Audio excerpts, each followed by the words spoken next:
खौफनाक हवेली शहर से दूर एक छोटे से गांव में अर्जुन नाम का एक युवक रहता था। वह एक पत्रकार था और उसे रहस्यमयी घटनाओं की खोजबीन करने का शौक था। एक दिन उसे एक पुरानी हवेली के बारे में पता चला जो गांव के बाहर घने जंगलों के बीच स्थित थी। लोग कहते थे कि वहां जाने वाला कभी वापस नहीं आता। अर्जुन को ऐसी कहानियां बहुत आकर्षित करती थीं। उसने ठान लिया कि वह इस हवेली की सच्चाई का पता लगाएगा। गांव के बुजुर्गों ने उसे वहां जाने से मना किया, पर उसने उनकी बातों को नजरअंदाज कर दिया। अगली रात अर्जुन कैमरा और टॉर्च लेकर हवेली की ओर चल पड़ा। चांदनी रात थी, पर हवेली के आसपास अजीब सी स्याही फैली हुई थी।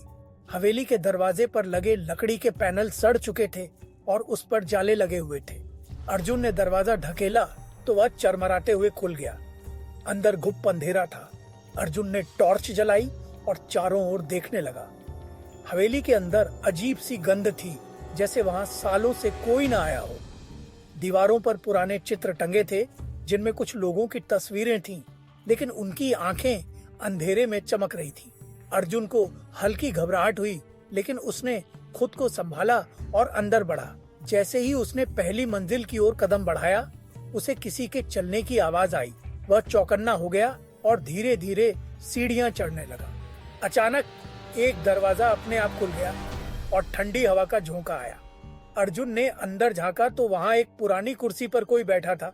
उसने टॉर्च की रोशनी डाली तो देखा कि वह एक कंकाल था। अर्जुन के शरीर में सिहरन दौड़ गई। तभी कंकाल की खाली आंखों में एक लाल रोशनी चमकी और वह अर्जुन की तरफ मुड़ा। अर्जुन ने घबराकर पीछे हटने की कोशिश की, लेकिन तभी दरवाजा अपने आप बंद हो गया। अर्जुन ने दरवाजा खोलने की कोशिश की, पर वह अंदर से बंद हो चुका था। तभी उसे एक धीमी हंसी सुनाई दी। वह पलटा तो देखा कि कंकाल अब कुर्सी पर नहीं था। अर्जुन की सांसें तेज हो गईं। तभी अचानक पीछे से किसी ने उसके कंधे पर हाथ रखा। वह चौंक कर पलटा, लेकिन वहां कोई नहीं था। हवेली में ठंड बढ़ती जा रही थी, जैसे किसी अनदेखी शक्ति की मौजूदगी वहां हो। अर्जुन ने हिम्मत जुटाई और दीवार पर लगी पुरानी तस्वीरों को गौर से देखने लगा। तभी उसने महसूस किया कि एक तस्वीर में खड़ी लड़की की आंखें उसे घूर रही थी। उसके चेहरे पर हल्की मुस्कान थी, लेकिन अर्जुन को महसूस हुआ कि वह तस्वीर में नहीं बल्कि असल में वहीं मौजूद थी। अर्जुन तेजी से सीढ़ियां उतरने लगा, लेकिन तभी एक जोरदार आवाज हुई और सीढ़ियां टूटने लगी। वह गिरते गिरते बचा और किसी तरह नीचे पहुंचा, लेकिन वहां भी एक डरावना दृश्य उसका इंतजार कर रहा था। भूतों की छायाएं चारों ओर घूम रही थी।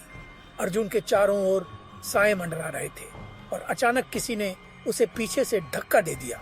वह फर्श पर गिर पड़ा। तभी एक धीमी आवाज आई, तुम यहाँ क्यों आए हो? अर्जुन कांपते हुए उठा और बोला, मैं सिर्फ ये जानना चाहता था कि यहाँ क्या हुआ था। तभी एक महिला की छाया सामने आई। उसका चेहरा जला हुआ था और आंखों से आंसू बह रहे थे। उसने कहा, यह हवेली श्रापित है। वर्षों पहले यहाँ एक परिवार रहता था। हवेली के मालिक ने अपनी पत्नी और बेटी को जिंदा जला दिया था। उनकी आत्माएं अब भी यहाँ भटक रही है। अर्जुन को सब समझ आ गया। ये आत्माएं बदला चाहती थीं। उसने हिम्मत जुटाकर पूछा, मैं तुम्हारी मदद कैसे कर सकता हूँ? आत्मा ने कहा, हमें शांति चाहिए। हवेली के तहखाने में हमारी हड्डियां दबी है। उन्हें बाहर निकालकर सही जगह दफनाओ। अर्जुन किसी तरह तहखाने में पहुंचा।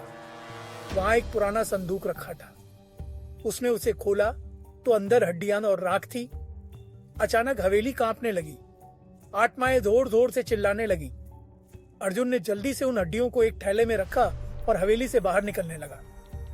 दरवाजे अपने आप खुलते और बंद होते रहे, लेकिन उसने हार नहीं मानी।